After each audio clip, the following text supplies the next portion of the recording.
everyone, welcome to 2026. Happy New Year to you all. I wish you a very lovely year ahead. I wish that all your plans, all your desires will come to pass in this year 2026. Alright guys, welcome again to my channel. My name is Tosin George. I live and work out of Lagos, Nigeria. I'm a project manager. I work in the renewable energy space, but specifically energy software, actually open source energy software. So on this channel, I share my journey, my experiences as a project manager. So I share my experiences in project management, my interest as well in data science, AI, machine learning, and of course open source. So if there's a topics or areas that you're interested in, please feel free to stick around. All right, thank you. As you can tell by the title of this video, I'm going to be talking about my experience as a participant of the RMI GWiCE Fellowship. Right, so some people call it GWiCE, some people call it GWiCE, whatever it is, but it's a fellowship for women in energy, women in clean energy, and was organized by a company called RMI.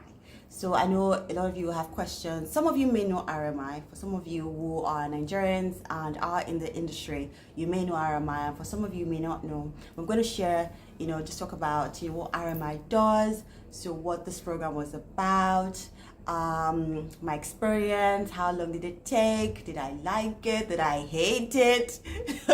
Obviously I didn't hate it, but again, just my experience and benefits for me, and just pretty much chilling and chatting about my thoughts on the entire fellowship. So let me start with RMI. And even just if I start with RMI, I think I've come to the conclusion that I feel like I'm a master at these programs. I've been in a couple of women in energy programs now.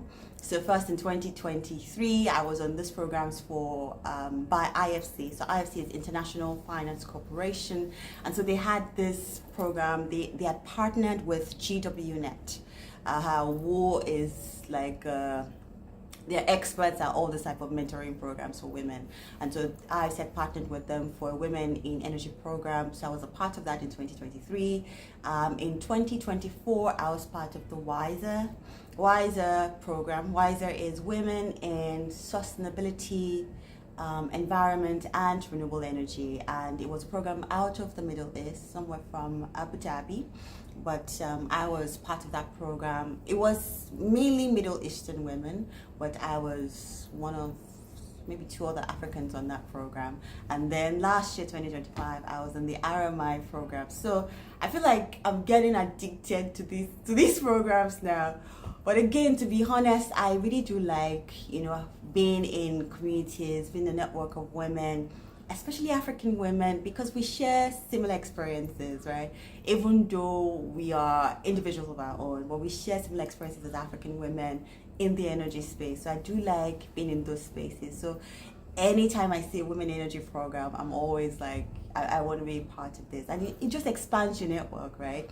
So you get to know women in, say, for example, Mozambique. You know what they're doing there in energy. If you were to go to Mozambique to do an energy project, you already have a woman in your corner. You know one person from one program. I think it's just a no-brainer to be part of this program. So please don't judge me. Don't judge me.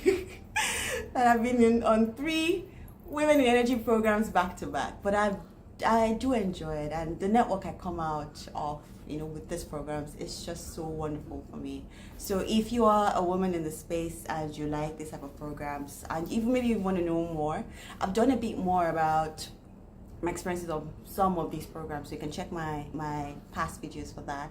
But if you're a woman in the space and you want to know a bit more about these programs, feel free to reach out to me on LinkedIn or send a message. I'm very chill. So yeah, feel free to reach out. And if you're a man watching me, don't think because I'm sharing my experience as a woman in the space and okay, these programs are only for women. No, it's for everyone. No, it's not for everyone. These programs are specific for women, but there are many other programs that are not exclusive, right? So everyone can be part of it. So I've been a part of some of them, I think, but I've really enjoyed the one for women. So that's why I'm sharing this experience. So let's get right into it. Okay. So very quickly, RMI is known as is Rocky Mountain Institute. And so Rocky Mountain Institute, they're non-profit, they're think tank, really focused on clean energy projects. They're headquartered in New York, I believe, in the US, but they do a lot of work. They have a lot of global programs across Global South, which is a list of nations that I wouldn't say underdeveloped, but have low economic development and industrial development. And obviously, you know, Sub-Saharan Africa is one of that. So they do a lot of programs in Sub-Saharan Africa, I think some parts of China, some parts of Asia. Okay, that's China is in Asia. India is still Asia, but the Caribbean, Latin America, you know, you get the point. And so they do a lot of programs there. I would just, you know, I would share a screenshot about what they do here. So they do programs on carbon-free electricity, carbon-free transportation, climate intelligence, urban transformation, and they have programs like I already mentioned across the world. So they are pretty much like they offer a lot of technical assistance, and they're focused on how we produce, how we consume, how we create energy, that kind of thing. So yeah, I've known RMI for quite a while because I'm Nigerian. They do a lot of work in Nigeria, so I've known, or at least I've heard of RMI for a while, right? And so for the GWiCE program, for the Global Women in Clean Energy Fellowship, this one was their first ever cohort of its kind, so for women at least. And so it was focused on women from Nigeria, from Ethiopia and Zambia. And if you know where those countries are geographically, you know Nigeria is in West Africa, Ethiopia is in Eastern Africa, and Zambia is in Southern Africa. So it was almost like you know, an amalgamation of the three different regions, sort of things. And so I think it was the application was focused on about I think they were willing to take about 50 women. We ended up being under maybe about 40 or so, right?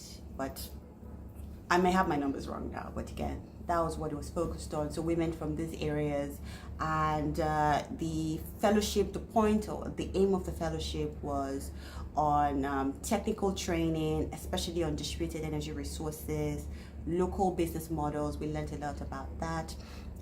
Project management skills, because again, for this type of projects, project management has to be really strong. So there was a lot of focus on that as well. We had group mentorship. For programs I've been a part of, there usually is one-on-one mentorship, but this time it was group mentorship. And not to compare anyone side by side, but for me, it was still another great experience. You know, we had women, amazing women who had done wonderful things in this space, and they're talking about their life journey, their life experiences, and we're asking them questions. So that was really good. So we had a lot of all this group mentorship. We also had peer networking. So peer networking was a moment, not necessarily a moment, several moments for us to connect with, you know, our peers on the program.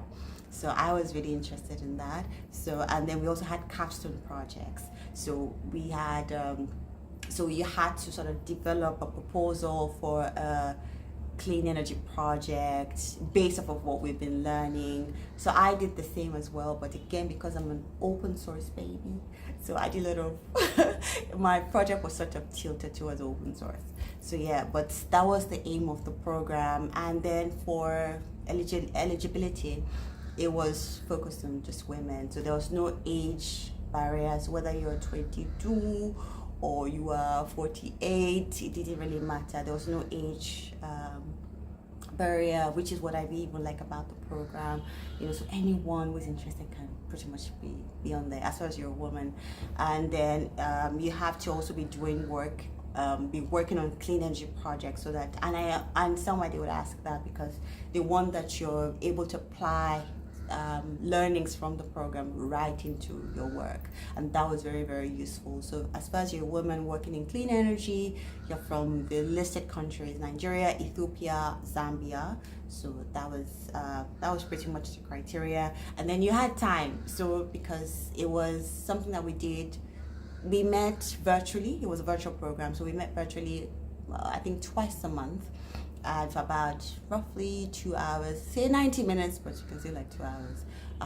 And so we met time on time, and then attendance was also really strict. So if you didn't meet attendance, it meant that you'll not be able to be a part of the other part, second part of the program. So it was a whole program for 6 months, but then it was, in my own opinion, was like 2 parts. So the virtual one and the in-person one. So if you don't finish the virtual one, you will not be eligible to attend the in-person one. Sure, you guys get it now. So that was how the program was structured. It was a very, very lovely experience, and very soon I'll get into what it was about. But just, sharing, what it is about, and, so you get a sense of, what the program is. And again, for the fact that the focus was on 3 countries in 2025, doesn't mean it's going to be in this 2026. They're likely to rotate the countries. So it might be maybe Ghana next year from West Africa. It might be South Africa. I don't know. I'm not saying these are the countries, but it's likely to be. It's likely to be another set of countries, and we may be surprised again that it's Nigeria, Zambia, and Ethiopia. So again, but there's a likelihood that it will change, but it doesn't matter. Even if your country isn't listed on this, or it's not on the list of countries they would consider for 2026, I don't think it matters. There are many other programs you can apply for. I've been on several other programs. So, but yeah, if you're thinking of applying for this, you should. All right, so this is pretty much what the program was for. So women who are passionate about leadership, innovation, social impact, and want to grow their network and drive meaningful change in the communities. And I know many women were like that, so it was pretty straightforward, nothing out of the ordinary. All right, so now let's talk about my experience on the application process.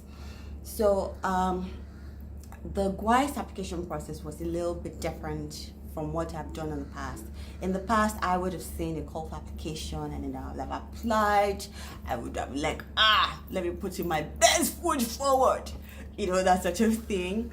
But this time was different, but also because of networks I've been a part of. So before RMI came up with these Global Women in Clean Energy Fellowship, they had done something like a gender assessment thing, and that meant that they were reaching out to other networks of women in the energy space, and I think in sub-Saharan Africa, and trying to get a sense of what the gaps were, what women wanted in the space, what were the lags, what were the loopholes, all of those things. And based off of that assessment, they then created the Global Women in Clean Energy Program. So I was part of a network called WIRE. WIRE is Women in Renewable Energy, and they're headquartered in Canada. And so RMI had reached out somehow to them, and I received an invitation to do like an assessment. So say, we're trying to see how we can encourage women in the space, improve, create a more robust pipeline of women in the space. What are some of the challenges they're facing? What are some of the things that they like or they want to see in the space? So I took part of that. It was more like an interview. So I was sharing my experience, because obviously I'm a woman in the space, right? So I was sharing my experience and all of that. And I think RMI took all that, and I imagine that they also reached out to other networks. So RMI took that and created the GWiCE, or the Global Women in Clean Energy Fellowship Program, right, which happened last year. And so I just received a link to apply.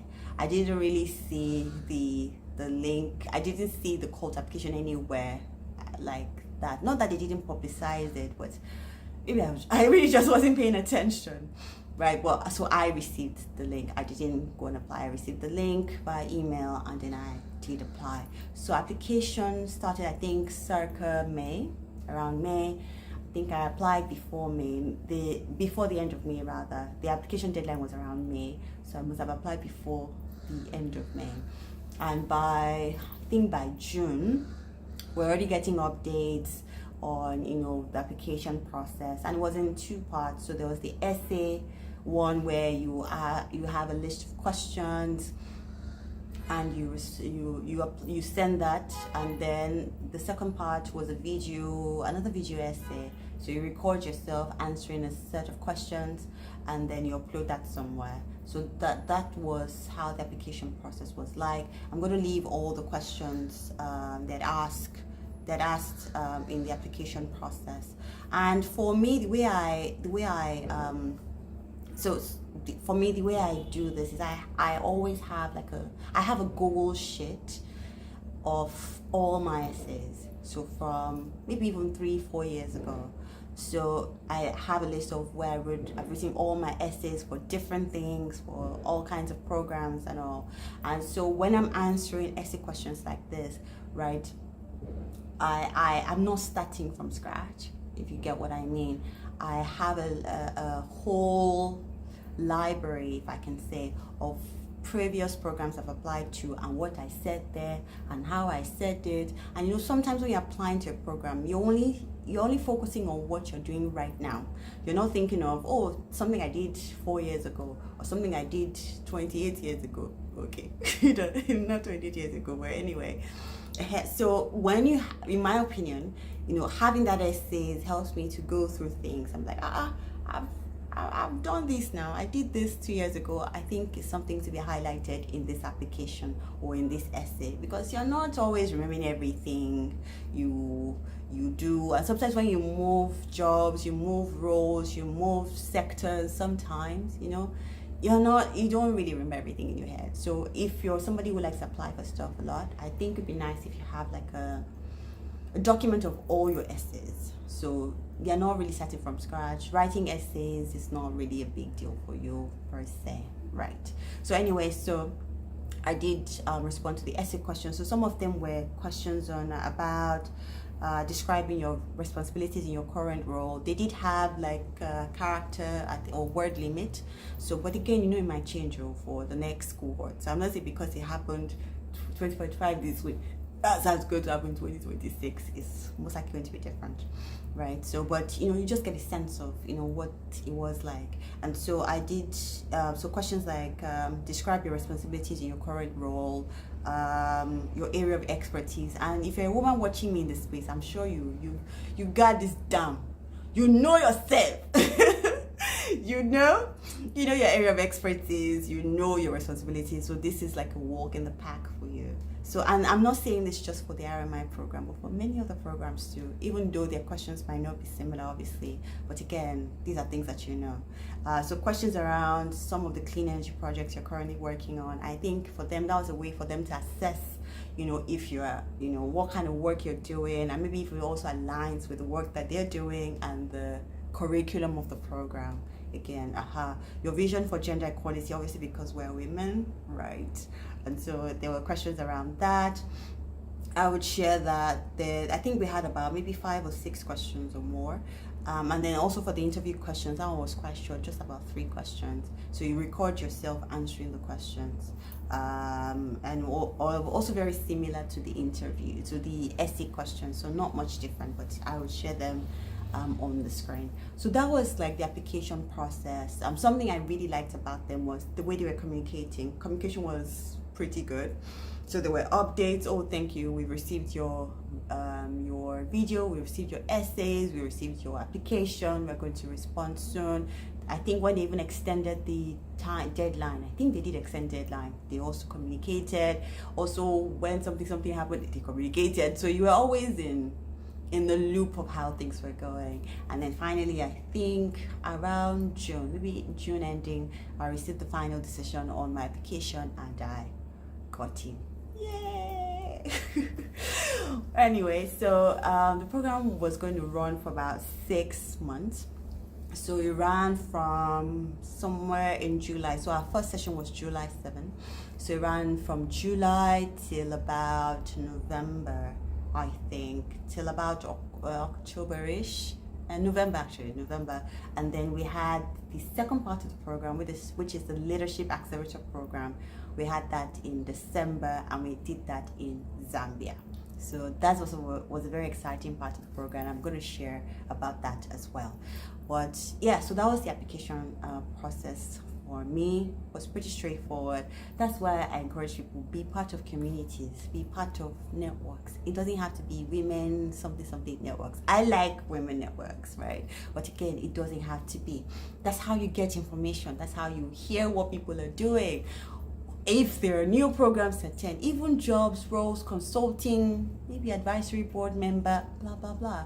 It's part of being part of these networks that you get to know about these things. If I wasn't part of the WIRE network, I don't think I would have heard about the RMI program, because again, I don't even remember seeing the call for application anywhere per se. So please, if you're not part of networks, be part of networks. Contribute. You don't have to be the most extroverted person there. That's not the point of a network, but that everybody contributes. So whether you're an introvert or an extrovert, or you're a mix of both, an ambivert, join, say something, contribute something, even if it's a job role, or say, hi, my name is Lagbaja Tabedu. Say it there, be part of it. And I think I've been a good beneficiary of this community, so I would always sweat by that. Join communities today. Anyway, so that was like the sense of the duration of the program, like the application process. So now to what the program experience was about. If you remembered earlier, I was talking about the fact that the program was focused on technical education, and it was birthed by the Energy Transition Academy, which is one of the many global programs of RMI. And so for me, I liked the mentorship, or rather I liked the program. I was really looking forward to it because it was focused on technical education. And all the programs I've been a part of have been more around leadership, mentorship, networking, which is lovely. We all need all of those, right? And I'm not saying one is better than the other. No, we all need this at different points in our careers.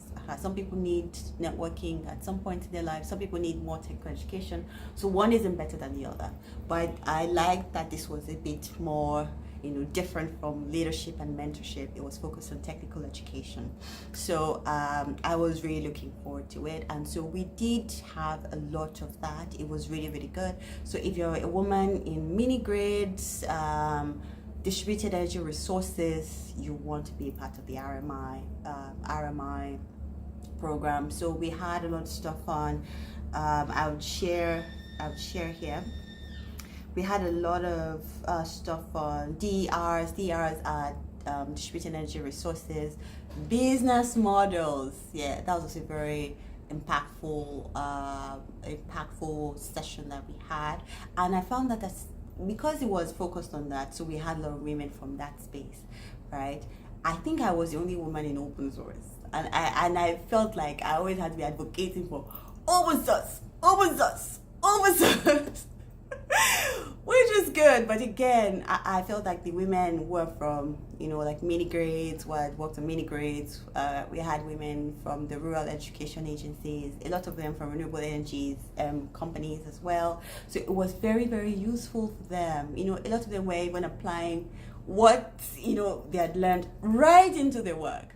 Not that it wasn't that impactful for me, it was, but because I'm in open source and I'm in software, so there's a connection, but it was not as much as I would say for the other women it was pretty much like they were taking whatever RMI was teaching them and they were putting it right into their work.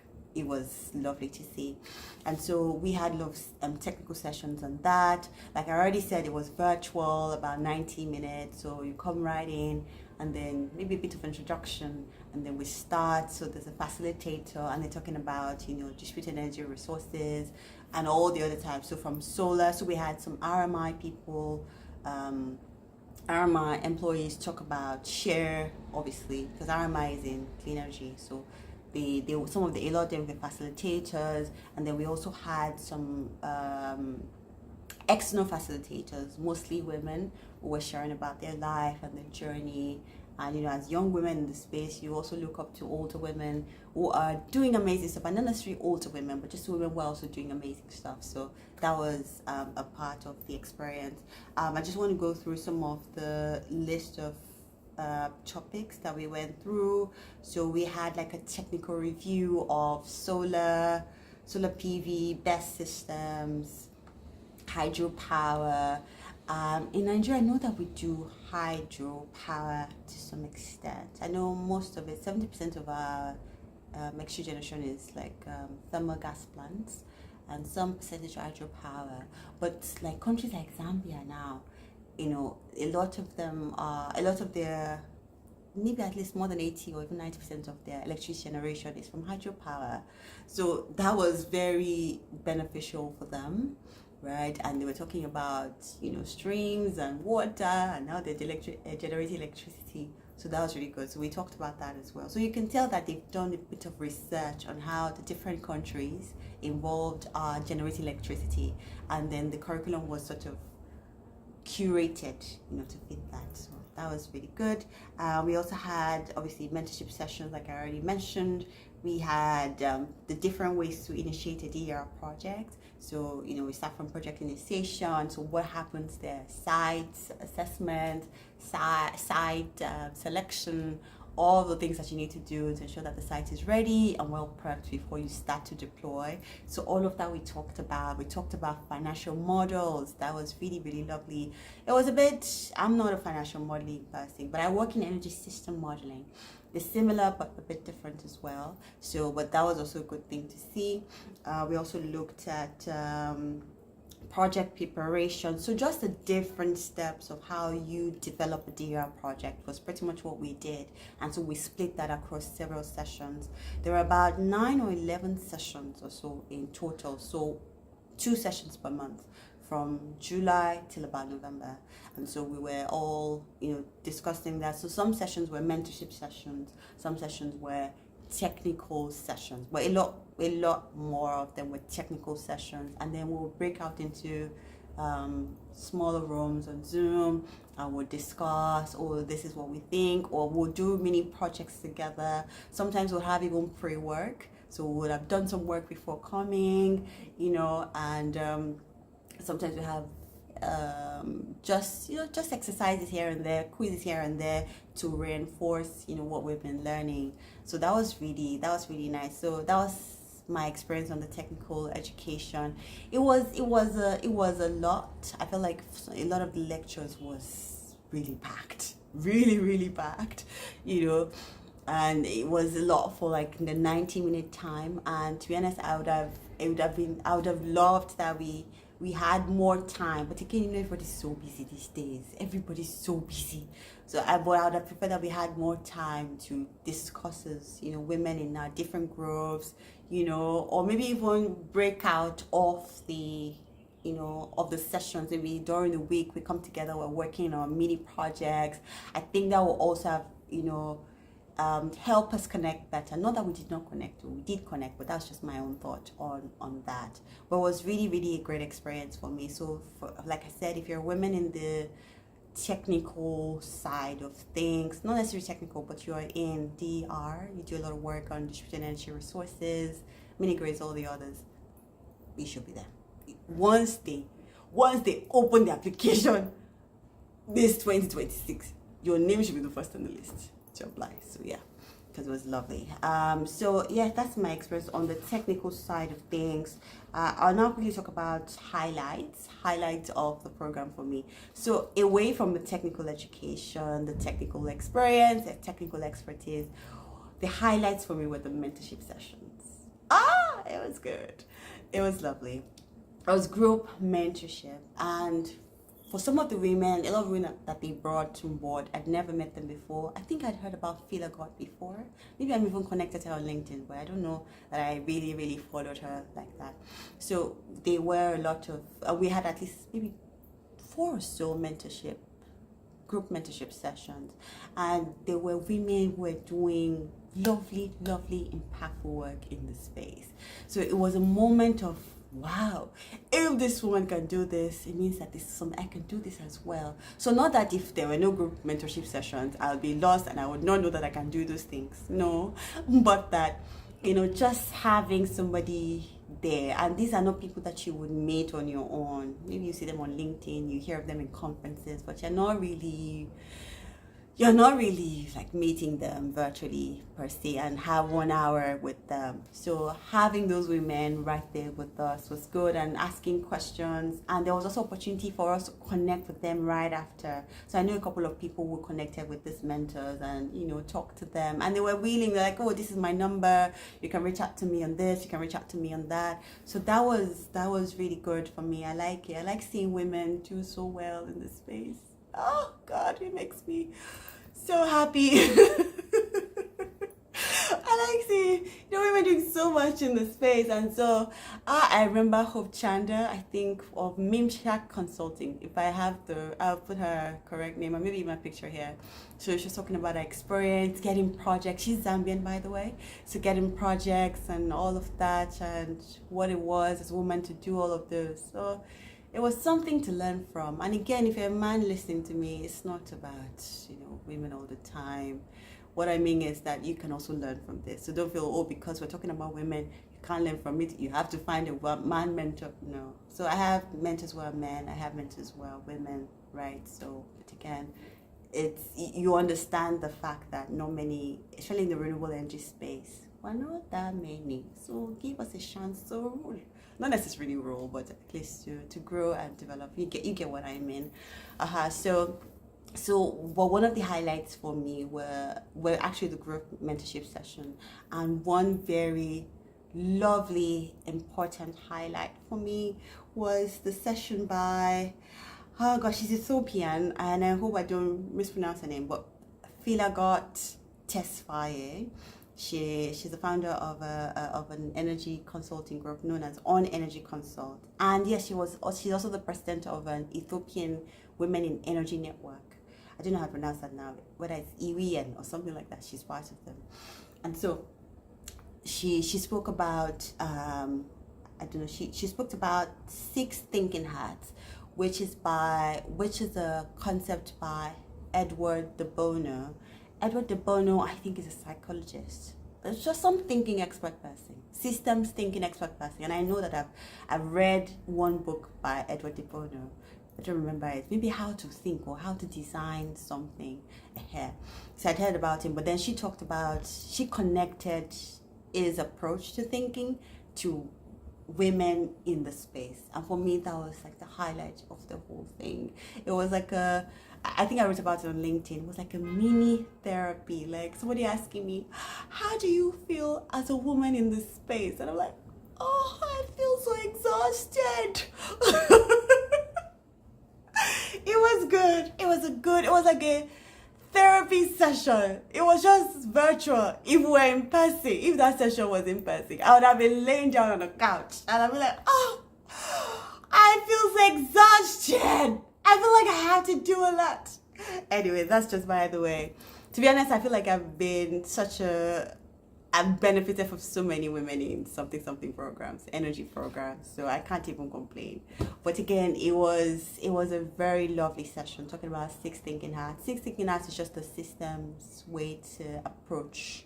It's like a system thinking, like holistic way of thinking about things, so you can approach it to anything.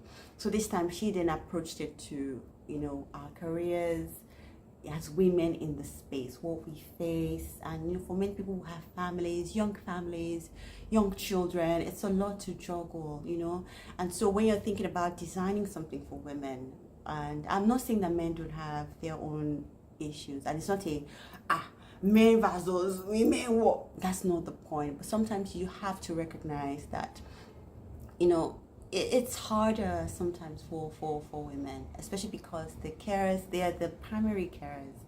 And in African households where women are like everything, so and they still have to work, and they still have to grow, they have to be this, they have to be that, they have to, it's a lot. And so when you're designing something for women, you have to think strategically to those type of things. You can't just look at a symptom and think you're treating the problem. No, you have to look at the picture, and on a broader term, and then say, oh, this is the picture, so this is how I think, this is how we should then solve it. So that for me was the highlight of it. I loved it.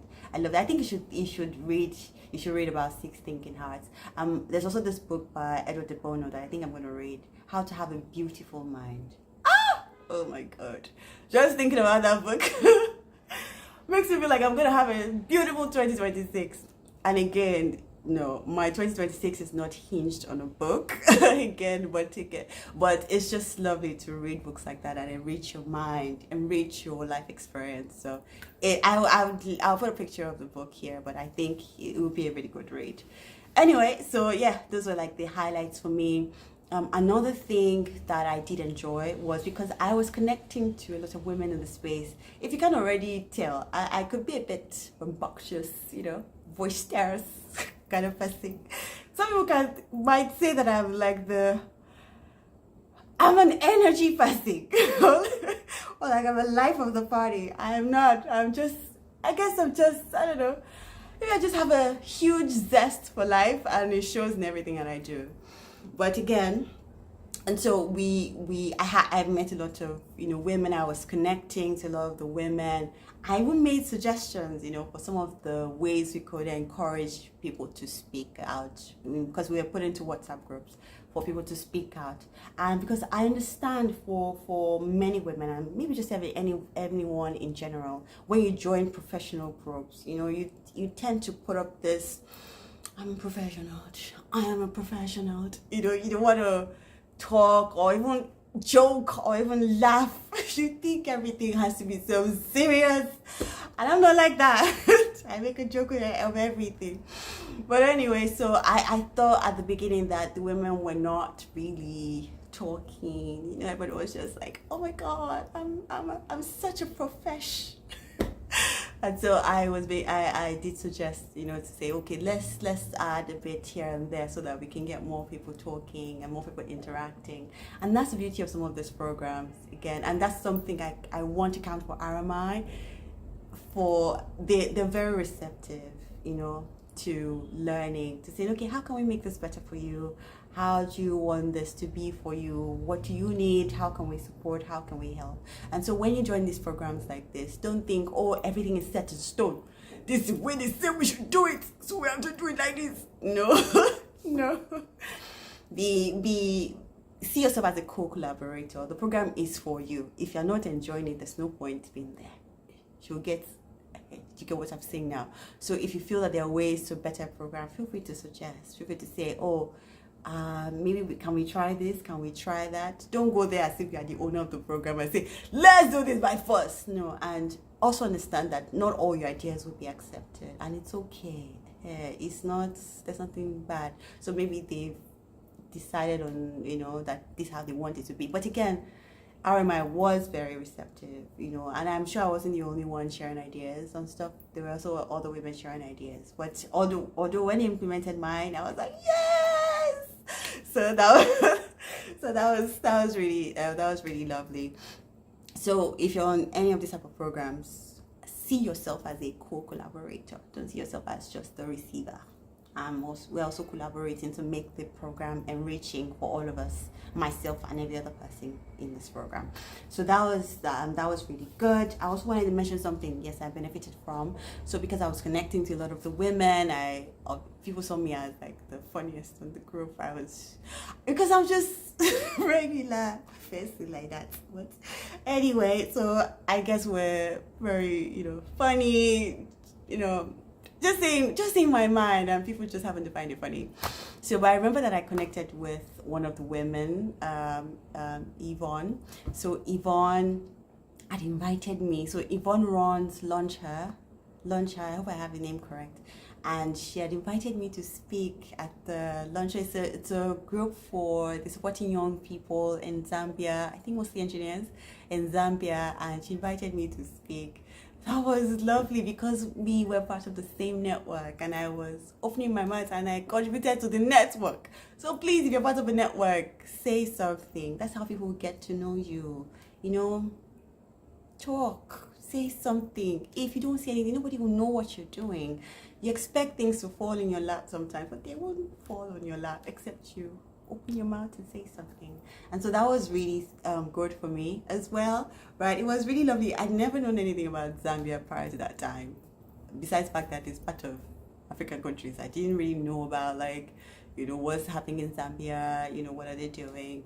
And so I was invited by her and I spoke at the event, and it was really lovely. I spoke about open source, obviously, and it was really, really, really lovely. And so you never really know the opportunities that come out of all of these things. But for me, I think make a point to connect, make a point to talk, make a point to don't just be on the group reading things, communicate, share links, share stuff. You know, what makes the community is the people. It's not the people looking at each other and not saying anything on the group. It's what we all contribute to the community that makes the community what it is. So yeah, so I think you get my point on networking now. Anyway, so that was also another highlight for me. So yes, that was pretty much what the entire technical side of things was about. So now to the Leadership Accelerator Program. I'm going to leave a lot of pictures here, maybe even videos if I can find some of them. So this was the second part. So you have to have been attending. I think you had to have like 80% attendance, and I've done the capstone project, right? So if you didn't make that, you were not going to be eligible for the Leadership Accelerator Program, which was a in-person 1-week program that happened from December 8th to I think December 13th in Zambia. Yes, so that was, all of us were looking forward to it because, you know, we had been talking on the group for about 6 months and obviously been attending Zoom sessions, seeing each other virtually. And I even think I saw some people in person because some of them, you know, were in Lagos. So I met some people in person even before we went to Zambia. But it was good. It was really, really good. First, you know, as Nigerians, maybe not as Nigerians, but there's always something with visa. The Zambian visa wasn't difficult, to be honest. I think we just didn't have enough information for stuff. But again, you know, I'm always very apprehensive as a Nigerian going anywhere, whether it's Africa, okay, maybe outside West Africa, but I'm always very apprehensive with the visa process. There's always something, there's always something, the bar is always set higher for Nigerians. Like, why? But anyway, it wasn't a difficult process, but it was just a lot of, I don't even know how I got it. But anyway, we got in Zambia. It was a very long trip all the way from Nigeria to Zambia. It was a long trip, but it was a very, very, very lovely time. Lovely time, I tell you. Number one, meeting the women in person. So meeting the Zambian women, meeting the Ethiopian women with lovely long hair. Oh my God. I almost stole somebody's hair from my head because he was so pretty. But anyway, that's by the way. So yeah. It was a leadership accelerator program. So a lot of all the things that we're doing were focused on leadership and you as a woman in the space and owning the space, owning your brand, coming off as very authentic, you know, as a woman in the space. So that was also really good. We had a lot of branding, personal branding sessions, you know, and I like that because again, you know, sometimes now in the world of all this influencer thing, when you show up, you almost show up sometimes as, oh, this is the way influencers are doing it, so maybe this is also how I should show up, you know, on LinkedIn or something like that. But I realized that, you know, a lot of what you should show up as should be true to you. Shouldn't be based upon, oh, what's trending thing, what's everybody doing, so therefore I know there are a couple of things, 1 or 2 things to pick up, you know, from that, but it first must be based on who you are as a person. And so that was a really lovely session I had. That was by Tusef Miser, I believe. So that was really, really good. We had the session, we had the entire program at a training center called Kafue Gorge Training Center. So Kafue Gorge is in Zambia, in Kafue town, and that is where they have the hydroelectric power plant. So the training center is part of the hydroelectric power plant that provides electricity to Zambians. So yeah, we're pretty much at the site, the hydroelectric power site and training center. It was really far from anywhere, but it was a lovely experience. Zambia has one of the most lovely sceneries, like lovely mountains. Although I was too tired in the morning to do walks with the girls, but it was a lovely experience regardless, right? I was staying in this place that had monkeys. I'll see if I can put videos. Had monkeys on the roof playing. I hate to interact with wildlife because I think they're very unpredictable. But again, it was lovely. It was a lovely place. We had sessions again on, I think, change management and stakeholder management by Rolanda Finch. It was great. It was great. You know, sometimes when you think about these sessions, you think that, I don't need to learn about change management until I'm an executive. You know, until I am an executive, a senior person in the space. But again, you know, realizing now that you deal with change all the time, you deal with stakeholders all the time. So it just makes sense to learn about it, to learn how to deal with people, who should be on the team, how do we get things moving forward? Because, you know, again, personalities, people sort of determine how progressive your project will go, right? So it's important to learn how to manage that, and you don't need to learn that until you're like a team leader or what's the thing now? Until you're like a team leader or a head of something. No, you're part of the team. You need to learn how to deal with your team members, how to make things work. So yeah, that was a very much needed session. I didn't know that I should have been a part of. And we had the scenarios that were so mind-blowing. I talked about it on LinkedIn. So we had this the sessions that were, you know, scenarios where you were like the president of a company, and then you had a group of people you had to choose from who should do what, and then you almost like playing, you know, this football game. I'm not a fan of it like that because I'm not a football person, but where you have to choose who gets on your team based on their strengths and their weaknesses. So we did the same, but for teams, like, you know, choosing who should be on a DR project, and so you're now choosing people based on their strengths and weaknesses. So somebody has great experience with change management, but they're impatient, you know. It was good. And then we were put into teams, and we all sort of came up with, you know, we should be what, and I think the winner got, so we were put into teams, I think of 6, and then the winner got like, or the winners, the team got a 1-year subscription to Toastmasters. So that was good, and I'm going to join Toastmasters this year, so that was good. I was not on the winning team, actually. We're the losing team. But a game is game. It was a game, so it's fine. So we had those sessions. Also, obviously, we had also a technical review of all the things we've done in the past 6 months. So we also did exercises on that. So it was very immersive, very, very immersive. I loved it. I loved, you know, that I was in this company of women, and I got to meet all the other women. So because, you know, as with a group now, not everybody will speak, right? So I got to meet the people that did not speak. So it was good. It was good. And it was nice to meet everybody. I think I met everybody. And again, I was already, you know, talking on the group, so most people knew me. And so it was nice to also meet everyone. So that was good. The training center was also really lovely. And then, yes, we had amazing sessions from women again. I remember this one. Let me check my book very quickly. So I remember this woman, Nambula Kachumi. She's the head of another network of women, I believe, if I'm not mistaken now.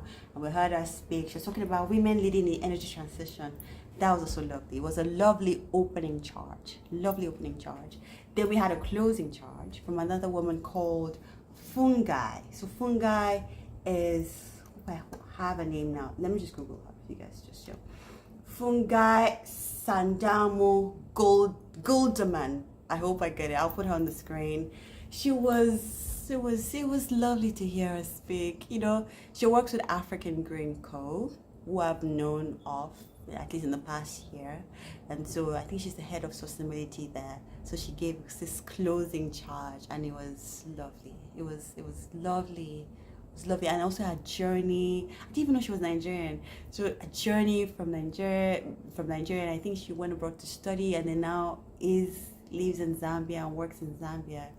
You see, when I tell you, like, join communities of these women, make them part of your network, put them in your network. You will never know if you don't adventure. You will never know. You will sit down in your house and think that things don't work for you, but it's you that is not working for yourself. Like, it's just amazing to meet people doing things. And again, it's not even specific to women now. It's just people doing things. You won't know if you're not part of these things. And they're not carcasses. Oh God, that's not the word. They're not like cabals. Okay, if you're not part of a cabal, you're not. No, it's just a network. It's just a network. And it opens your mind up to what is happening. And it opens your mind up to what you can also do. So you don't say, oh, the only thing I can do is project manager.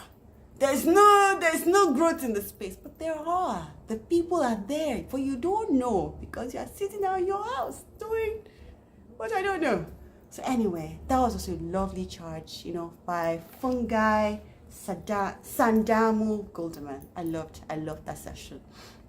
And so it was a very empowering session. That's what I can say in essence, all just women, all by ourselves, and the training center. Obviously, there were other people from training center and from the hydropower electric power plant as well.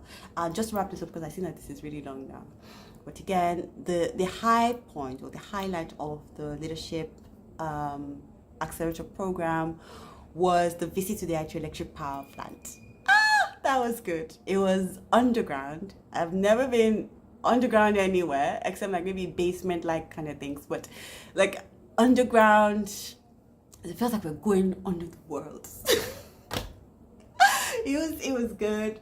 And so we met people from the hydroelectric power plant. So we sort of like toured the plant. I'll show pictures and videos.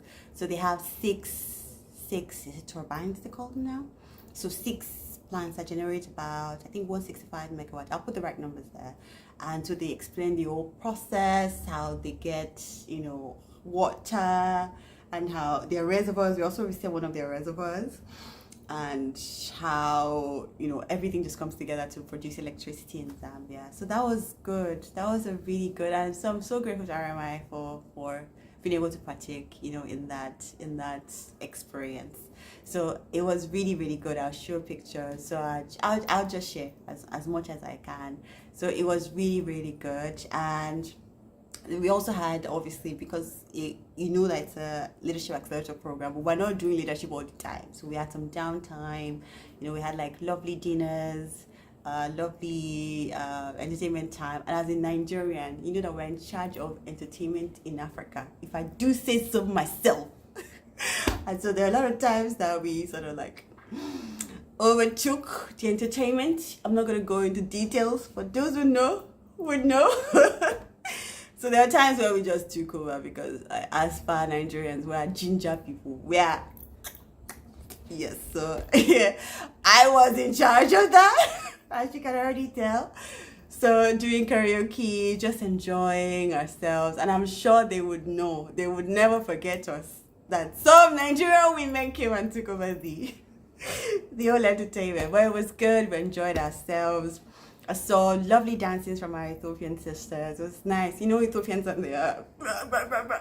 So that was good to see. And Zambian women as well. I think I also met some other Zimbabweans. So that was also lovely. So it was a very holistic experience, for me. And yeah, that's like the end of my experience. But again, it was lovely, and so I think there will be applications for this program will open up in, I don't know when, but please be on the lookout. Follow RMI on LinkedIn, follow their supporting partners. So RMI did this with several partners, whom I can't remember now, but I'll put them on the screen. So follow their partners. They might also have other programs they are onto that you would want to be a part of. So follow them and see news. Reach out to me. You can reach out to me on LinkedIn. You can reach out to me on YouTube here. Leave comments. I'd love to read your comments. Just leave comments as well. Nice ones though. If you let me talk. But anyway, so leave your comments, your thoughts on this. Lastly, before I close this up. So I also mentioned I mentioned at the beginning that I was part of some programs in the beginning of this video, saying the fact that I was part of WiSER, I was part of obviously RMI now, the IFC one in connection or in collaboration with GWNet. So please, those ones too, I think they will open up some programs, applications in the year. Apply. For the IFC one, it was in collaboration with GWNet, so I don't know if they're going to do another one. But then GWNet does a lot for women in the space. They do a lot of mentorship programs, mentorship for women in battery storage, energy storage, renewable energy, something. So please go and check them out. They are always doing some programs for women. So please go and check them out if you're interested. RMI, I'm sure they will do another cohort this year. So be on the lookout for that. Wiser, they're always doing 1 year on year. Wiser is mostly for women from the Middle East. So if you're an African woman, I'm not saying don't apply, but you find more Middle Eastern women. Like during my own time, at least 90% of the women were from the Middle East, and I think Canada, but they had Middle Eastern origins, and I think an Indian as well. So I think one other woman were the ones from Africa, but I was the only one living in Africa. So, but if you're a woman in Africa, please apply. It's also a lovely program. I already shared my experience, so you can check my past videos for that. I applied to the, I think the African School of Regulation. I applied to that in 2025. I didn't get it. But I've counted my losses and I've moved on. Because again, with these applications, it's sometimes never really about how good or bad your application is. Sometimes they also have a list of quotas or a list of criteria they want to meet. Sometimes maybe they want women from a specific country, or they want women from a specific sector. So when you don't get applications, it's not always a reflection of your person or your abilities. Sometimes it's really not. It's just chance. So apply as much as possible. But I mentioned the African School of Regulation because I really wanted to go. It was in Ghana, but I didn't get in. But I think there might be more, so try to apply if you see that. And I'm realizing now that African School of Regulation obviously is part of the Florence School of Regulation, which I applied to at some point and I got in. I even got a scholarship because they're a school of regulation, so it's for policies, blah blah blah. So I got scholarship and I got in for free. So maybe they saw that. I'm like, this guy, you already got FSR. Why do you want this one again? Again, it may not have been that. But you try. Some you lose, some you win. You win when you celebrate. And if you don't get into something, it doesn't mean that you're not good enough. Just try another one. So those are some of the applications I've been a part of. I've done many other applications. I'm just highlighting this one. So please apply. If there are other applications that you think that I would also benefit from, please share with me. I don't know everything, right? So share with me. I will do my best to share. I repost a lot on my LinkedIn, so follow me on LinkedIn as well. I'll share programs I'm interested in, programs I want to apply to, and even if I'm not applying to them, I'll still share them, regardless. Lastly, to leave you with this, I would say that for these type of programs that you're part of, don't see yourself just as an attendee. See yourself as a co-collaborator, even no matter what level you are in your career. So for me now, for some of these programs, I'm already thinking of, okay, how can we sort of strengthen what we've done, even though we've now completed the program. So how can we collaborate together? What can we do together? How maybe I can also start my mentoring program. You never know, collaborate with them. So think in that way. Don't think, at least in my opinion, you can think in that way. Don't always think, oh, I'm collecting, but also you don't have to have a lot of money to give back. Sometimes it's just your thoughts you give back. It's just your ideas, your interesting ideas. I know you guys have a lot of interesting ideas. I know you people, you have. So think as a co-collaborator, and that way you're expanding the way you think, and not just thinking as an employee, even though you're thinking more as an actor in the space, contributor, in the space. Yes. But anyway, I feel like I've said a lot now. If you've gotten to the end of this video, you are a superstar. You're a superstar, and thank you so much for sticking with me. I can't believe I did all of this in one take. So yay! to me. Well, thank you so much again. Thank you so much. So please feel free to reach out. And again, if you're coming up with programs like this for women, also because I have a lot of experience now attending 3 women in energy programs, I do have a lot to share. I have a lot to contribute. So if you're maybe setting up one, coordinating one, you want to create one, I'd be happy to collaborate. I'll be happy to contribute. So thank you so much. Thank you so much for sticking around. And again, I wish you a lovely, lovely 2026. Bye-bye.